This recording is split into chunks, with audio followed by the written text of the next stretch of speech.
Welcome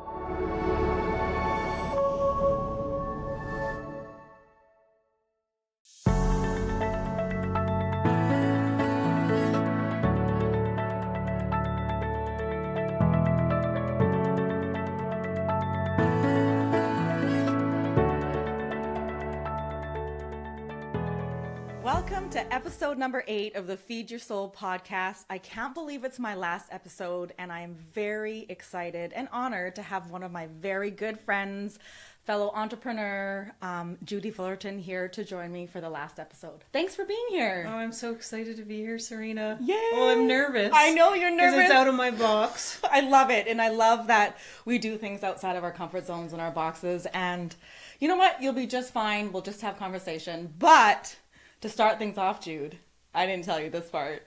What? We're going to warm up a little bit, and we're going to do like a 30-second, actually 10-second little chair dance.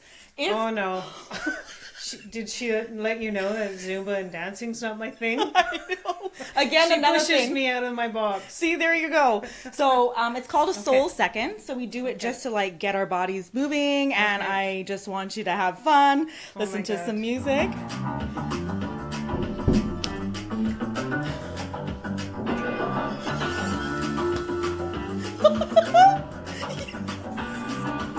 Oh my God, so good. Thank you, Judy. There we go. This is what I love about Serena. Oh my God. I think about the two of us. Yes. I push you out of your box to do things that you're not comfortable with, vice versa. 100%. Dancing is one of them. And dancing is not Judy's thing, and she told me that. Like, actually, Judy used to come to my studio, and you would Zumba was not your thing. I think you did it once or twice. Once or twice. Yeah. But bar and ride was. So I think that's what's really great, though, and I think that's what this is about, right? Yes. Is to keep pushing yourself to do things that you're not comfortable with. Yeah, totally. Otherwise, it's totally status quo. Yes. Complacent. And then when you do things outside of your comfort zone, you actually feel good. Like, don't you feel like were you still a little nervous after you danced, or do you feel way better? Well, it's uncomfortable. Yeah. And I think it's okay to be uncomfortable. Yes. But it's just, maybe it's a little embarrassing, or it's a little bit, you feel awkward. It's just not your jam. Yeah. But when you do it, you did it. I did it. It's fine now. I'm over it. That's so awesome. So I'm going to rewind a little bit, Judy. And I think you know the story already, but it was my dad. I remember this was probably many, many years ago. I'd say like 12 to 15 years ago. Yep. My dad kept talking about this. Oh, Judy, she is the best. She is the miracle worker, and she is amazing. And so what you guys don't know about Judy is she is probably one of the best physios I've ever been to. You have magic hands. There is just something about you that is special. And so when I got to finally meet you, which was, I think, through my studio or something. Right when you opened. When I opened. Yeah. I said, and you're like, hi, I'm Judy from Easthill Physio. I'm like, oh my gosh, you're the Judy my dad keeps talking about. So I'm like, what an honor to like meet you and to know you. And yeah, so you had a very successful physiotherapy clinic that you opened. So can you tell us a little bit about your journey into how you got into physio and how you decided to open doors? So when I was in my early 20s, I didn't know what I wanted to do. Yeah. And I was sort of bumming around. Yeah. Much to my mom's despair. Yes. And then I hurt my knee. Okay. And I had to do surgery and all of these things to get it better. Yeah. And I had to go to physio. And I fell in love with physio. Amazing. It was like a light bulb went on. And I decided that's what I'm doing. And I put my head down and I just spent the years getting the credits that I needed to do it. Yeah. And then, so I was physio, and then... So was that 20 years ago? 1995, I went to school. So that is like 30 years ago. So I've been a physio for 25 years. Wow. And then once I had graduated, I worked, busy clinics downtown Vancouver. Yeah. And then we moved to Vernon, Yeah. and all of a sudden it was a different landscape. Yes. A little bit behind the times Yeah. as far as what I had been used to. And I didn't find a place that I fit in. Yeah. So I said, I got to do it on my own. Wow. And I had no intention of owning a business, nor did I have any skills. Wow. And so I I opened my own business, and then I was in this tidal wave of not knowing what I was doing. Mm-hmm. I knew how to do the physio, Yeah. which attracted the clients, Yeah. but I didn't know how to run the business. So that opened up a whole different chapter of learning. Totally. It must Yeah. have freaked you out a little bit, but were you just riding the wave? Like Riding the wave. Yeah. Like I didn't even realize the enormity of it. Yeah. Until I, 3 or 4 years in, I was like, I do not have the business skills that I need to make this successful. Oh, wow. So then I just like, I need help. And I think that's okay as an entrepreneur to, we don't know everything. And No. we certainly don't have the business skills if we have a skill set like physio. Yeah. So you have to seek help. And Yeah. that's, I think the turning point is you can choose help or you don't. Yeah. And I decided I needed to seek out experts and get my business skills up top notch. So amazing. So I did coaching. I So had you- business coaches, Amazing. different business coaches myself for like 15 years. So you really, actually, we've had a conversation about this, but you feel it really did help you in all levels of your business. Oh, absolutely. Like, I don't know if I would be here today, being able to sell it and get everything, all the systems and the operations in place. Yeah. And the people and everything that you need to have a business be top notch. Right. Without someone guiding me. Amazing. And I think that's what's so amazing about this journey. Yeah. Is that you can never do it on your own. No, you can't. You always need different people, like your circle, to help build you up and to learn things and to grow. And so what I love about that is, I'm sure the coaching came at a cost, right? Oh, yeah. So you had to decide, like, even if you're just starting up a business, there really is no extra money, because you're really just trying to like make ends meet in the first few years, right? Yeah. So for you to decide to invest in coaching, it was probably an investment for yourself, really. Yeah, and it was tight. Like, I didn't have any money. I would pay the coach rather than pay myself. Yeah. But I felt like I was just missing this knowledge set that I needed. Yeah. And so this woman that I first hired was worth it. Yeah. And she was awesome. Yeah. And then all of a sudden it was like a light bulb went on. Yeah. Like, I didn't know what I didn't know. Yeah. And then I knew what I didn't know. Yeah, which was so And then as I great. worked with her through the years, and then moved on to different coaching, higher level stuff, every penny of it was worth it. See? So it's actually, it is an investment and it is worth it. But you really have to find someone that understands. Yeah. First of all, like, you got to find the right fit, Yeah. right? Like, Yeah. they understand you as a person. They understand you and your business. So then that will be able to help your relationship grow as a I think it's coach. like any relationship, right? Like, you have to find your fit. And I think there's a million different business coaches out there.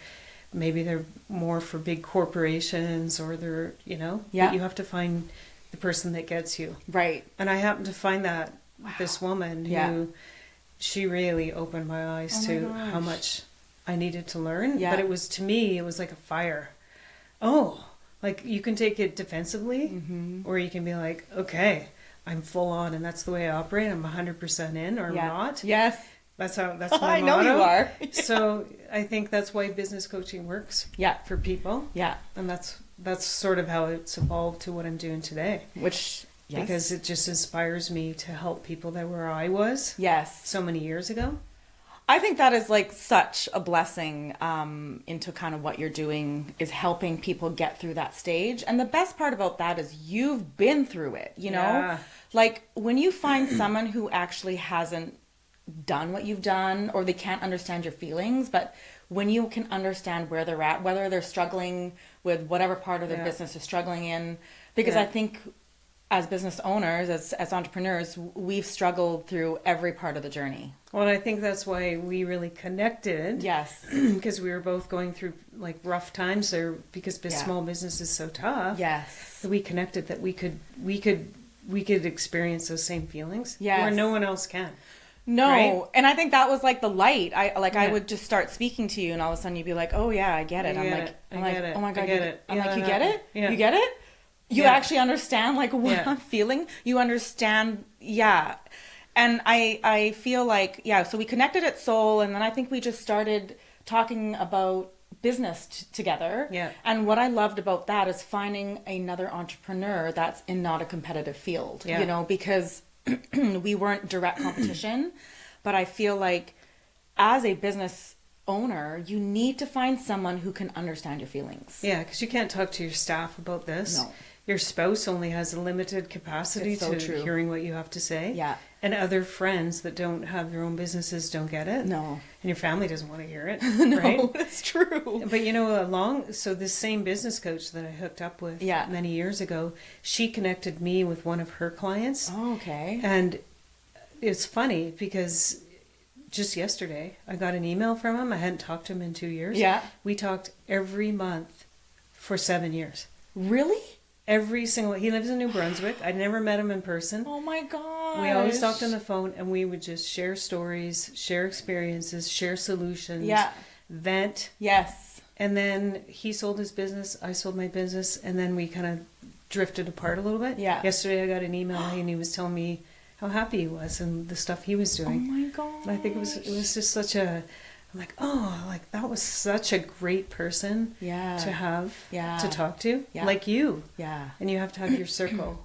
You do have to have your circle. And I think throughout my soul years, I was very lucky to find people that were able to give me guidance, or that got it, or that was that, you know, go ahead, Serena, or questioning sometimes, like, are you sure that this is what you want to do? You know, and sometimes even though people would be like, are you sure that's what you want to do? Sometimes deep down inside, when you've got that fire, you're like, yeah, you know what? This is what I want to do. And then you just got to go for it, you know? Well, I think a lot of it is intuition as an entrepreneur. Yeah, you go by data and you go by numbers and stuff like that. But sometimes you just know in your heart, I got to go there, and I am going there no matter what. And then you're driven, right? Driven 100%, and nothing will get into your way. Yeah. I love that feeling. Well, I think that's how, like, when I started my business, I was a bit naive. Yeah.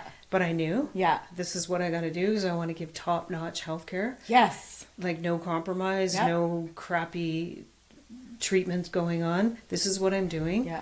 And I think that blinded me to the reality of, like, how hard it is to keep a business sustainable. Yes. But in some ways it was good. Right? I do, because that's where your drive came from. Yeah. So speaking about, like, really and truly, like, the businesses that we opened and ran were built through passion. Like, you had a passion for helping people because you believed in what physio did. Yeah. You know, I had the passion for, you know, making people move no matter what they look like or how they feel, you know. Yeah. And because that was our expertise, you're right, we can't be experts at everything. And that's where I feel like people try to be everything all the time. But I don't think you can have a successful business without that passion and fire. Yes. You can't. No, you can't. You know, and some people start businesses and you can see that they're going to fail because their heart's not in it. That's right. I don't know, I saw these stats on the failure rate of small businesses, like 50% or something in first 5 years. I know. But I think it's because there's no heart. There is no heart. Because it's the heart and that fire that drives us. And I had a conversation with Kylie Routley, who's the founder of Back to Earth. Yeah. She said the exact same thing. Yeah. She goes, she just said, I have that fire within. And I love her speaking that and you speaking that, because I'm like, I know that feeling. Yeah. Like, and that's what we were even saying for people that want to start businesses, is find that fire and then fuel it. And don't be afraid to make mistakes. Like, how many mistakes did we make? Probably. Oh, a million. I mean, and you have to take risks. Yeah. But it's calculated risk because it's going on your heart, right? Yeah. You know that that's the right thing to be doing. Yeah. So I think it's just, it's very rewarding in the end. Oh, yeah. Right? To feel like that. Yeah. But it does take its toll, and I think you can't just lead a business just on heart indefinitely. You're right. You still have to have that exterior help. Yeah, because your business has to survive in the end. You know what I mean? Like, it's got to make business sense, you know? Yeah, yeah. So, yeah.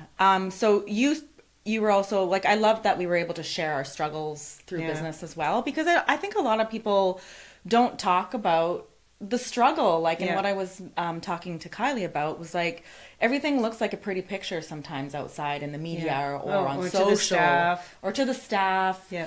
But what they don't know is the behind the scenes, which is, like, sometimes, like, gut-wrenchingly hard, right? Yeah. But we would always have to walk into our space with a smile on our face and get things going. But I feel like when we had an outlet of each other to talk about, or you had your coaching. The truth of it. Yeah. And to be able to speak the truth to somebody, I think helped me a lot too. Otherwise, you're just holding a lot of things in. Yeah. So I felt like it was kind of like my own business therapy. Well, I think there's some shame Yeah. You know, I've been reading Brené Brown. Yeah. I don't know if you read her, Dare to Lead. Yeah. And it was just sort of an eye-opener, like, about embracing shame. Like, you don't have to be embarrassed that your business isn't where you want it to be, or it's tough behind the scenes. Yeah.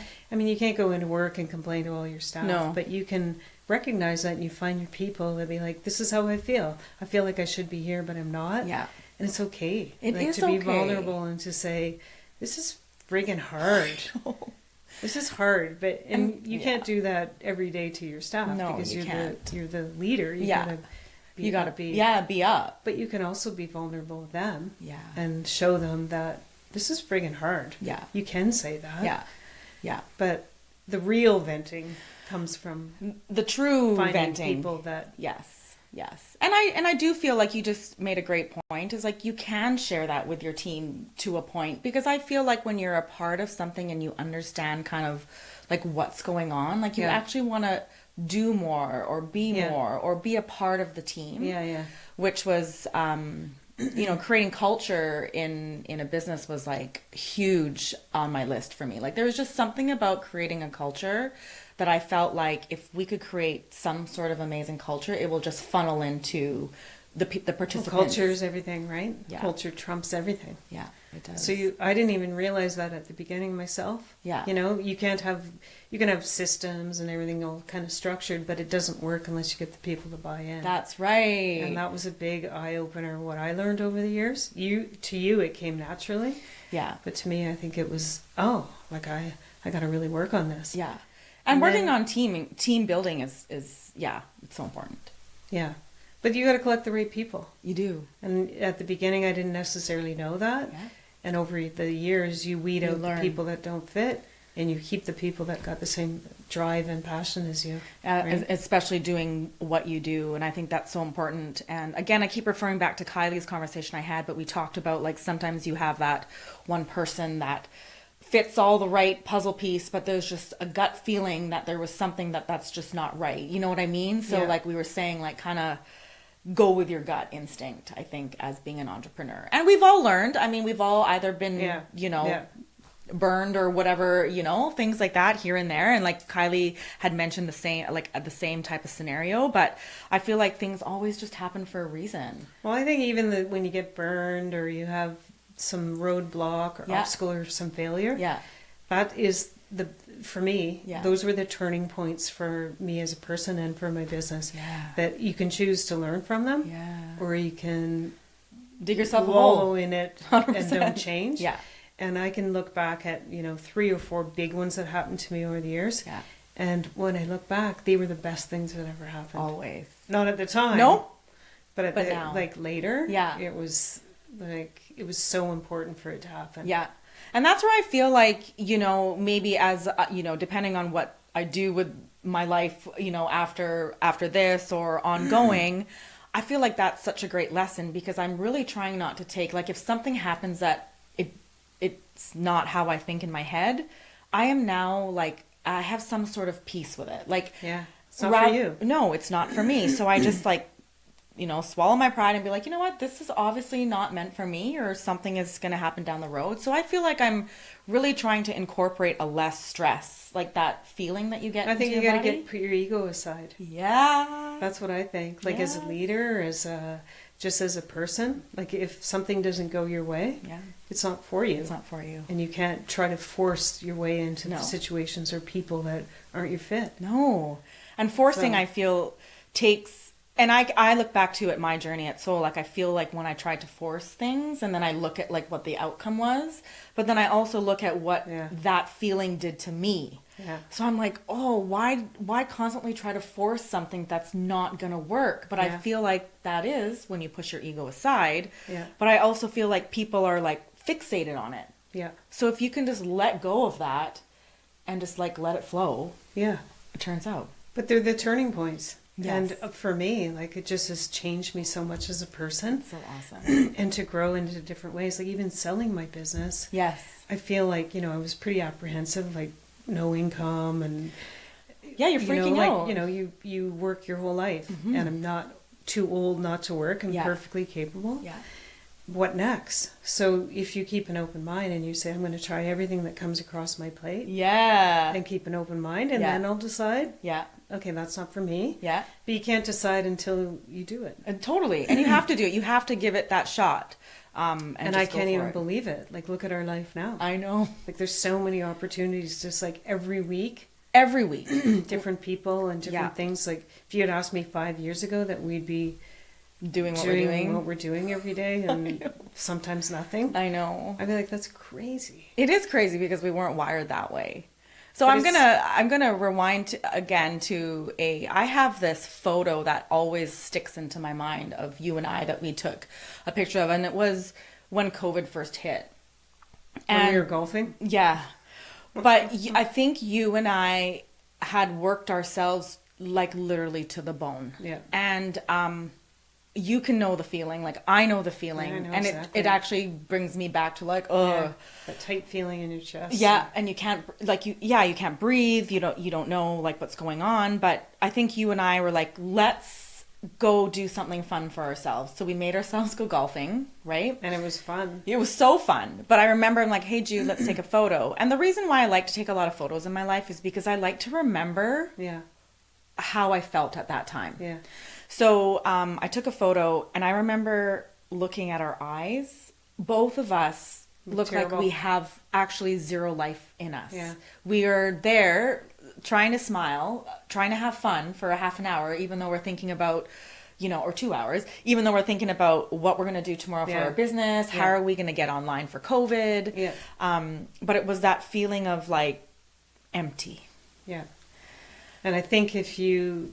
like, business is so hard that passion and that drive and that heart that made you start it. Yeah. Unless you get help and you do things properly along the way, or circumstances like COVID just changed the whole landscape altogether. Whole game. Yeah. I think you get that sucked out of you. Yeah. And then your purpose to drive the business forward is gone. Yeah. And then you're just hamster wheel. Treadmill. Yeah. And then I feel like towards the end of it, like I did have the fire right at the beginning to like continue and to go and to get people moving. But I think like not knowing it was going to last 2.5 years. Yeah. I couldn't run on my treadmill anymore. No. Because I was like, literally being that person, the one person doing everything. And I feel like, that was a part of my life where I also had to make a decision. Actually, COVID made a decision for me. Yeah, exactly. And that's when, again, I don't take it as a failure. Like, I don't take it like that. I say, that happened. The decision was made because it was made for a reason. It was made for you. It was made and it was the right decision. Yeah. Because look at what it's led to now. Yeah. That's the way I always look at these crossroads, right? Yeah. What's next? I know. And someone said to me, like, what are you going to do in retirement? Like, even my mom said that. Yeah. Like, they just can't possibly fathom that somebody that I work 12-hour days for so long, 7 days a week, what is she possibly going to do with her time? Now I can't even imagine having that because I can't fit everything in that I like to do. Right? I think some people who retire, they don't have that because they don't have the curiosity or the open-mindedness to try new things. But for me, it's like... relationships that I sort of kept half-assed, projects, activities that I like to do. Yeah. Everything for the last 20 years I did half-assed because I had no time. No. That now it's just like full on. Well, now I'm like 100% into everything I like to do. Like golf, for example. Like golf. We would golf just to get our golf games in. Yeah. And have fun. Yeah. But our minds were never in the present moment. And this is also something I'm learning. Present. Yes, is when we're in business and we're doing things. I think it can change though. Like if I were to do things differently and maybe do something else, I feel like I would do things a lot differently and try to be more present. But there's that fire that just like, it just like takes you and you have no idea where you're going. It's like I think I would do it differently too. Yeah. I mean, it's easy to say that in hindsight. But I think I would do it differently, like not sweat the small stuff. Mm-hmm. But I think you always have to be looking forward. It's a little bit more difficult to just live in that moment in the business because there's so many people that are dependent on you to keep the show running for their incomes. Yes. And that's the part that also drove me, is that I don't want anybody to not have enough work. I know. Right? So you want, and you want to be able to Yeah. So it's easy to say. It is easy to say. Different, but when I look back at some of the stress and stuff I stewed about, I don't care now. And I wonder why I wasted so much of my energy on that. Yeah. And I also feel like when you start to... It didn't matter. No, it didn't matter. So the other thing too is I think being more in tune with your body and what stress does to your body. Mm-hmm. So like I remember coming in during COVID, and we would actually, when I would come in for treatment for physio, it was like a therapy. It was a counseling treatment. It was like therapy. It was mixed. It was counseling. And you would just come to the door, and I remember just looking at you drained and exhausted, and you're looking at me drained and exhausted. My body literally was stuck like everywhere, hips, neck. And you were like, what, you're working on me, and we're having therapy sessions. And it was But what was so great about those? Yeah. When I look back at those, is the energy transfer. Yeah. Like I could see that you were depleted. I'm giving her this. Yeah. And you could see that I needed like more mental pick me up. Yeah. And we shared it. Aww, I think we did. And that's what I feel like my whole work has been about. It's about energy. Yeah. And you can be a really great physio skill-wise, and you can know everything textbook. Yeah. But you have to have that energy piece to give to people. Yes. To build them up. Yes. And it actually bumps you up. Builds you up. Yeah. It's like a win-win. I think we always need to be in relationships that are win-win and that are easy. Yeah. Because any relationship that is a struggle is not a good thing. And that's where, like, we get excited now, like you and I, like after, so successfully you've sold your business, which I'm super, super proud of you. I think you should be so proud of yourself because of what you've done. So like, this is the thing is I really admire entrepreneurs. Like I really hold them at a high level because it's the grit. Yeah. To get there. Yeah. And what you did, you painted a perfect picture, really. But you know what? I did it with help. Yes, of course you did. Like I did it with getting the expertise from business coaches and then higher level business coaching to set it up, to sell it for a very good price or whatever, so I can do other things like this. Of course. But I feel proud of it. Yeah. Because there was so many years that I wanted to pull the plug, right? Like I just didn't feel good. My health was suffering, relationships suffering. Yeah. And so I do feel good, and I'm so proud of what we built, and it's still in a good position today. That's so amazing. And I feel proud when I go by or people tell me. Yesterday, somebody said to my husband, they said he was wearing a sweatshirt with our logo on it, and someone said to him, "Oh, do you work there?" And he said, "Well, we owned it." He's like, "Oh, I love it." So the legacy of it makes me feel proud. And even going in there now, like since I've needed physio, like it's the same thing. What you've built is still there, which I feel like is a great thing. And the people that are working on me now, no Judy, but they still give me the quality care and physio that they do. So I love that you stuck to your guns on what was important to you. So that's another thing about starting business is like what is important to you is what you should try and give back. But I also feel like you reach a point where, it's like a top athlete in NHL. They got to go out at the top of their game, not when they're going over the curve. Yeah. And after COVID, and my mom was sick for a long time, and I was just juggling so many balls and not being able to manage everything. I remember. Right? Yeah. And so I'm like, this is really good. It's in the top peak form, the business. I want to shift. I realize what's important. Yeah. My friends, my family, taking time, looking after myself, looking after my health. Yeah. That's why I sold it at that time. Because that's what you needed. It was in a good shape too. See, that's so good. And some people were like, "Oh, well, you could keep it another 10 years and you could make this much." But to me, it's not about money. No. You have to have some money. Yeah, of course. But to me, it was more about passing it on to someone who has the capability to just drive it forward. Yeah. And I can shift my focus, which is what I've done in the last 2 years. Which I think is awesome. And it's fabulous. I can't even believe what has happened in the last 2 years. I think for the first 6 months I was stunned. Oh yeah. I don't know I don't even remember. Well, we went for a walk because I was stunned as well. We go from like being the busiest people to like we're not sure what we're doing. Speed walking. Yeah. Like, so I'm like, okay, let's go for a walk. And then I'm like, oh my God, we're just because that's all we learned. It was a fast pace. Yeah. But I've actually learned how to walk at a slower pace now, and I actually do enjoy it. But I think it's unlearning. Yeah. Like, it doesn't happen overnight. No. I think, like, somebody asked me this the other day too. They said, you know, what am I going to do? They just sold their business. And I said, well, give yourself a year. At because least.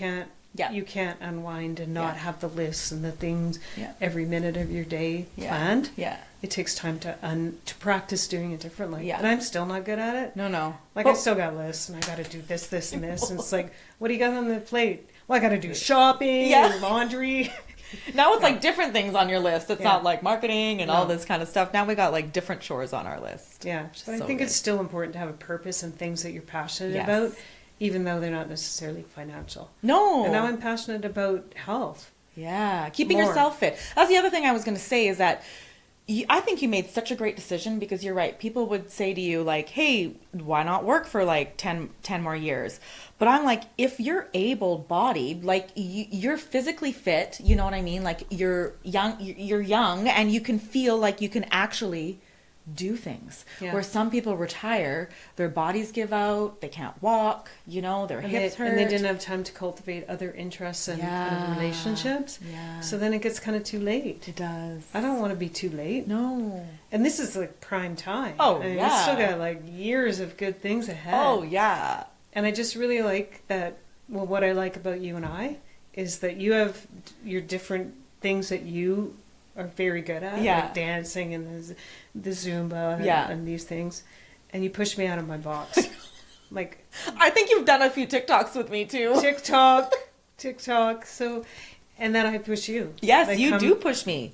Like, come, right? Yeah, and like you push me, especially in pickleball, like because you're super athletic. And we look at how well we've done. I know, and that's something that I think we give each other confidence that way in different areas, right? Yeah, and that's where I think team and a relationship really does work. So, like, so when Judy and I first kind of had no business in our hands, we really from the beginning connected. We're like, okay, let's try something new. And so it was about almost 2 years now. Yeah. Like about a year and a half. Golf first. And then golf. Pickleball. Yeah. Then we're like, let's try pickleball. And I've never played racket sports before. I have no idea what's happening. But I'm like, I want something new so I can move my body and feel really good. And you're like, okay, let's do it. So I called up a friend and we went to pickleball and she kind of coached us on it. And we loved it. We were terrible. We were terrible, but we loved it. Like, it was like, oh my God, the feeling of something new. I think it's the feeling of doing something or being presented with something and knowing that you can get better at it. Yeah. I think that's where we are like driven. Yeah. Well, I like to do things well. Me too. Because it feels rewarding to do things well. Like baking. Yeah. Okay, for the record, I hate baking. I've always hated baking. Never wanted to bake. Serena says you have to do it with love. I'm like, oh, and a mixer. And a KitchenAid mixer. Hand mix. Yeah. But the first time I actually was in the moment doing it, I actually enjoyed it. And you do it to feed other people. And remember the energy transfer that we talk about? It's the same thing. It's like it's the energy transfer. I 100% get it. I mean, it's not like I'm going to bake every day. No, but now you have a mixer sitting on your counter. Yeah, but even besides baking, like just relationships, like your family or everything, it's about having the time and being in the moment, because you don't know how long that's going to last. Yeah. So it's the same thing. You're just putting your love into everything you do. Everything. Whereas when you're run off your feet and you're tired and you haven't had time to look after yourself, you can't do it. No.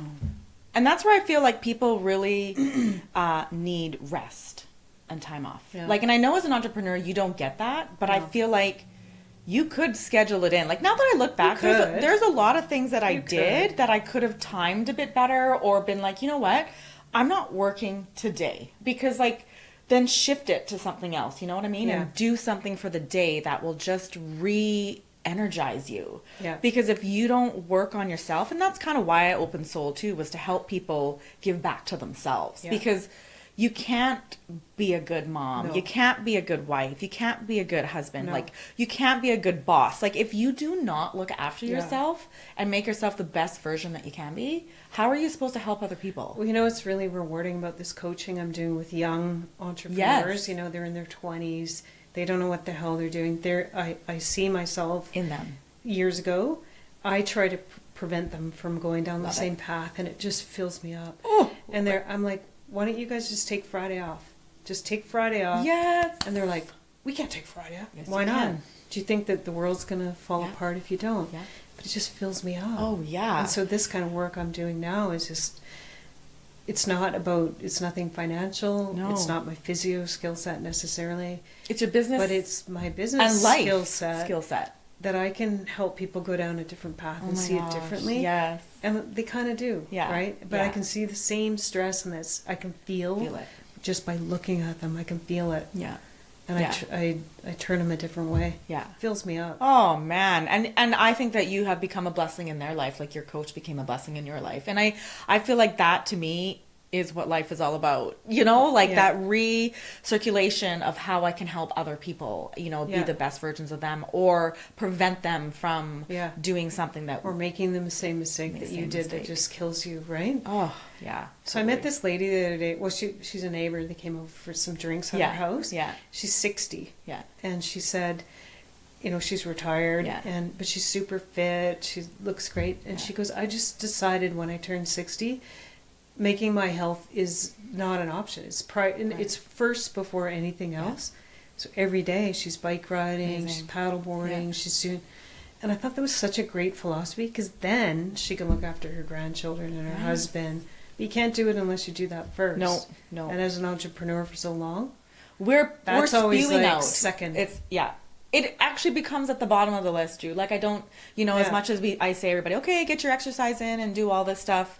Like I was getting my exercise in because I had to teach, but I wasn't mindfully getting my exercise in. Doing something you enjoy that fills you up. That replenishes me, you know, and then also keeps my body active. So I love. It's not really an option. No, it's like not especially an option. As you get towards 60. Yeah. If you don't have that and you can't walk or your joints are sore. I say if you don't have health, you don't have anything. Like and that's where I wake up every day grateful for my health, you know, but I've also put the work in, you know, like I've put the work in for moving my body, how I fuel my body, eating properly, you know, trying to be on less medications, you know, like how to naturally heal the body. And part of it too is actually doing things with people, you know, because that is also part of a process that kind of gets you going. I also think it's changed as much the type of exercise and the pushing that we used to do. It's like, okay, you got an hour, I'm going to make this work out the hardest I can. Now, like if I go for a walk for an hour, I go for a mountain bike for an hour, it doesn't have to be the hardcore training. No. And what I used to do is I always had fitness goals to fit in with my business. I'm going to do this triathlon, I'm going to do the swimming, I do the Ironman, and I got this schedule. And then I don't know when it happened, but somewhere in the last few years, I don't want that. No. But every day I wake up and it's like, okay, an hour and a half.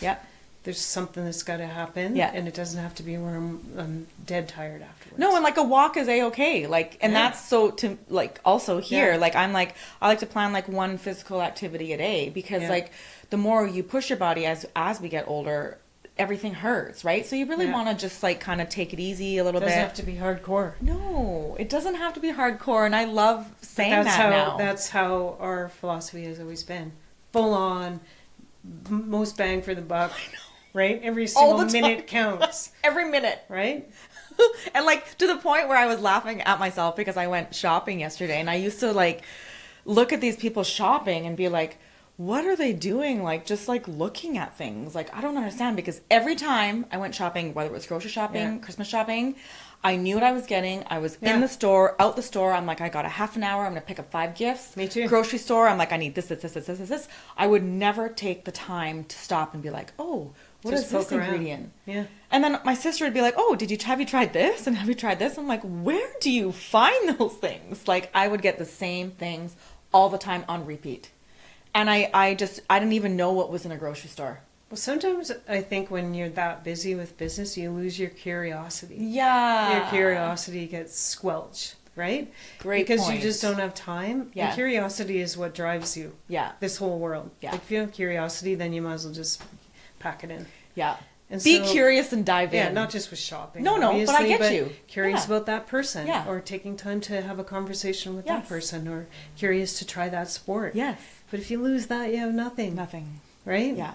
Totally. And I think curiosity has been our thing, like, since we've had the last couple of years together, because we're like, you know, let's try something new. Yeah. Well, so let's say, for example, Judy and I, we joke how we're so similar in our personalities, but we started off in pickleball. Then all of a sudden we started playing like the Tuesday nights with all these ladies. It's out of our box. Out of our comfort zones. Also, competitive racket sport? Yeah. Yeah, and we would get our butts kicked. Like, literally, we would leave there. I think we had lost every single game, you know. Yeah, creamed. Cream. And not even just losing, like pickled, like, which means 0. Like, 11-0. Yeah. And I'm just like, I would come home and Ryan would be like, so how'd you do? I'm like, we got pickled, you know, like, we keep losing. And then all of a sudden, we continued on. We didn't let that stop us. No. And we signed up for a first tournament that we did a few months ago. And curious about getting better. Yes. Take the lessons, look on YouTube, ask the questions for people who are playing. Yes. How do you do that? Oh, okay. We practiced some things, some yes. drills. And we learned. Oh, yeah. And now, like, we're actually, like, way better. Like, we're actually, like, winning most of our games, or at least, like, super, super close. The tournament was completely out of our comfort zone. We got to go back and do that. So we're going to do it. No, that was a bust. And I remember, like, well, we had cute outfits. We got matching outfits. Yes. And, of course, we had to look the part. But I think what was really nerve-wracking about for me was, like, the unknown of the tournament feel. Yeah. You know, even though I have no problem being in front of crowds, like, and dancing in front of everybody, but pickleball was completely out of my comfort zone. Yeah. But I got to give us credit. We had a couple of really amazing games. But I also think, you know, as you get older, you know, there's an expression for it. But as you get into your 50s, you just don't give a F anymore. Yes. There's a book like that too, but it's true. And so doing things out of your box becomes less... Well, it's daunting. Still a little bit awkward, but you're not afraid to do it. Yeah. You're just awkward and kind of fumbling. Yeah. But I actually don't care. No. Like what people think of you, and I really feel like it's a real freeing time in your life to not worry about what you look. Well, we like to look good, but not like I'm not afraid to try things because people are watching or whatever. I think it's really being more in tune with you, and not the outside surrounding. I think is like when you really get dialed in. And I think that's part of the unlearning, right? Yeah. And part of the learning is how to get dialed in to yourself. Yeah. And like what fuels you. Yeah. Right? And I think this is just the tip of the iceberg now. I know. Like we've gone on to a number of different things that we're doing. Yeah. Like cross-country skiing is next. Cross-country skiing. I got ski. And swimming in the winter. And swimming in the summer. But I think it's just the tip of the iceberg if you keep that curiosity. Yeah. So my dad's 90, right? Yeah, crazy. And my dad is been always super curious. Oh, he has. Oh yeah. Like he wants to stop and look at everything. Yeah. He wants to go for drives, look at this, and he still has it. I love it. At 90, and that's probably why he's at 90 still. Yeah, I think it is because he always wants to know someone's story. He always wants to go on little trips. He wants to check out puddle around in the store. Amazing. Looking at everything. Yeah. And I realized it yesterday that it's about his curiosity. Yes. Like he's not ready to just sit down and just like life is flatlined. No. It's like, what's that? What's that? You know? Yeah, at 90. So that's an inspiration though. And that's the lesson to be learned, I feel like, you know, continue to stay curious. Like it, and age doesn't matter. No. And that's what I love. Like your dad is still 90. He's out there, he's golfing, like doing all the things. So like sometimes we feel like, oh, you get to like 75, 80 or whatever, you think that like life's going to be over for you, but no, like I think it just shifts. Like, you know, in your 50s, maybe you're more physically able to do more sports or something, and maybe that slows down a little bit. Yeah. But it doesn't have to. No. Right? Oh, totally. I think it just shifts. And the other part of it, I think that I kind of learned from my mom. Yeah. Is when I look back at her life was about doing things for other people. Yeah. Not just her kids. Yeah. For others. Strangers, neighbors, anybody she would meet. Yeah. She would always be like, love it, baking them cookies or let me fix your coat or whatever it is. And every day I think she woke up to make it her purpose to do something to make someone else's life. So I kind of learning from them as examples to be curious and to be Aw. seeing what I can do for someone Yeah. else. At least one thing every day. Yeah, and that's the best of And both it can worlds. be tiny, right?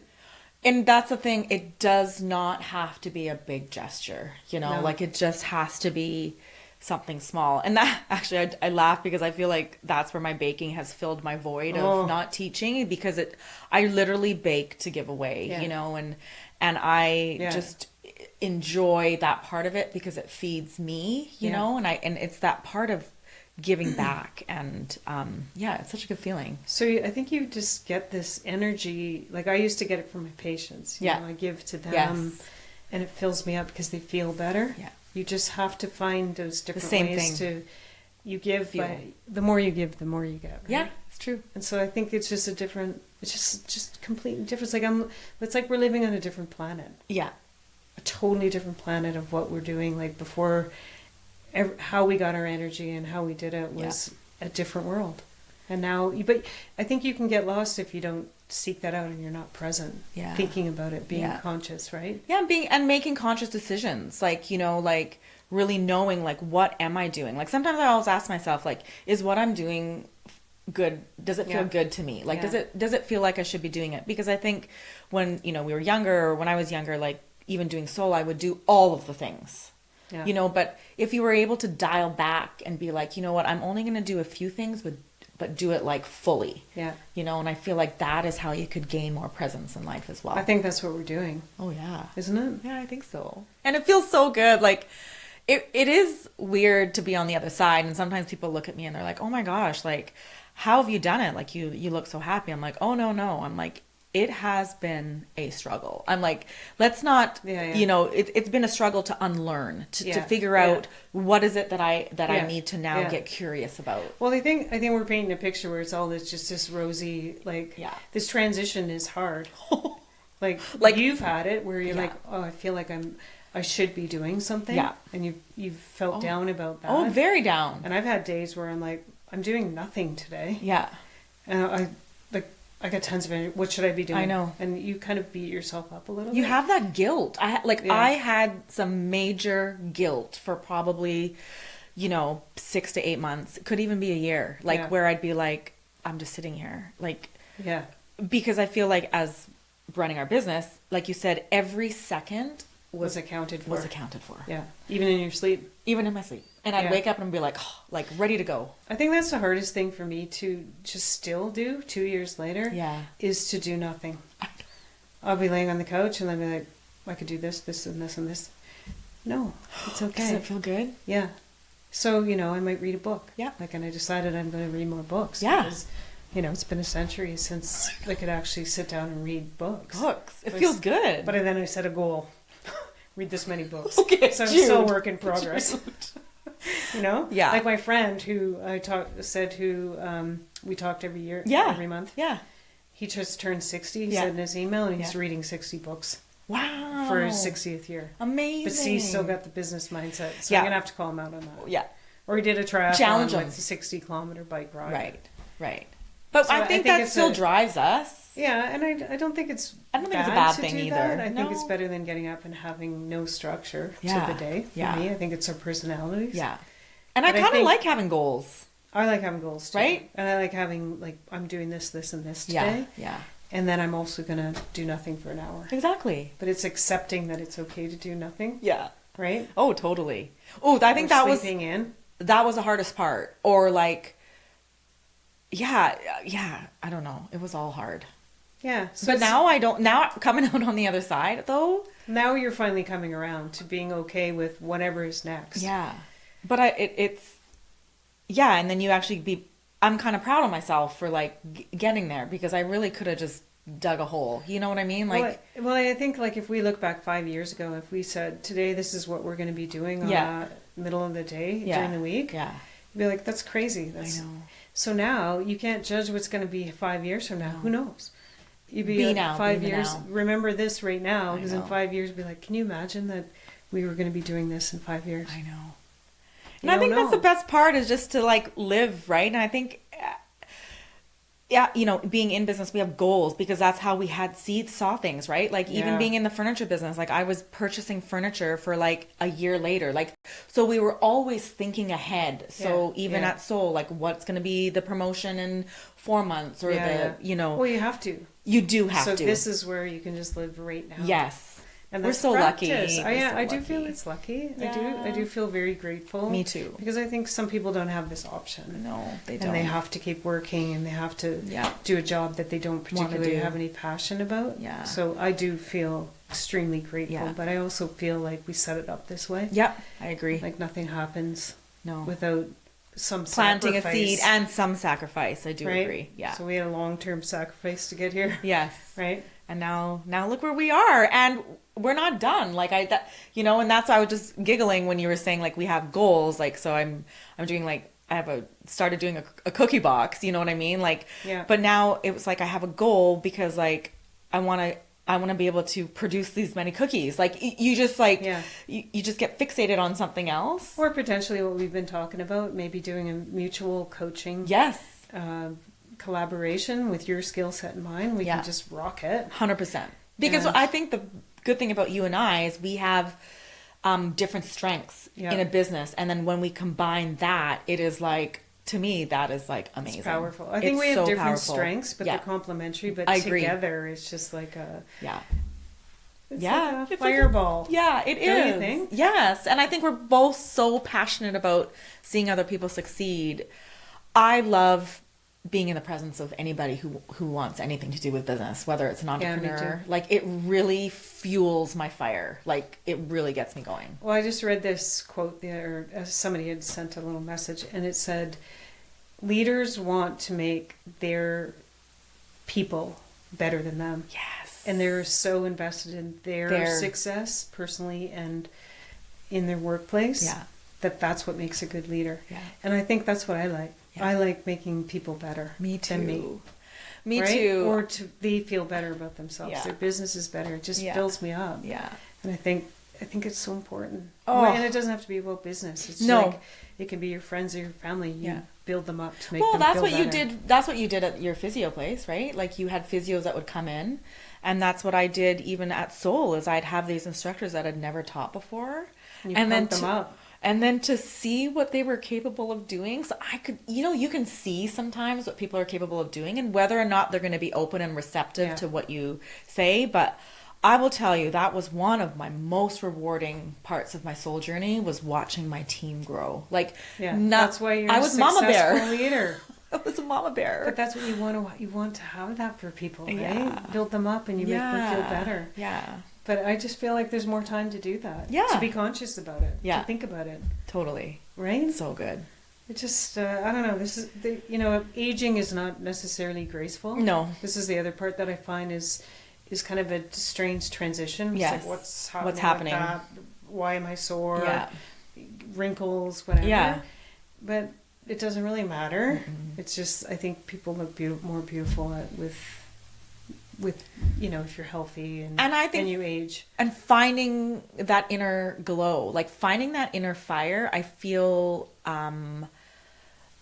comes out in your look. It gives you glow, you know? So where there's all this, like, especially nowadays, there's so many things that you could do to your to face or to your body to enhance or to change. But I feel like if you can just naturally feed and fuel and fix what's in here, then it just comes out from the inside. It's just a different kind of beauty, right? It is. Yeah, and I think people struggle with that. I see friends, I see other women, and I think I feel a little bit sad because they don't have that inner passion and drive and curiosity that doesn't really matter as much. It right? doesn't. Yeah, it's a different feeling. So that's a hard thing. Yeah, it is a hard thing to adjust to. Yeah.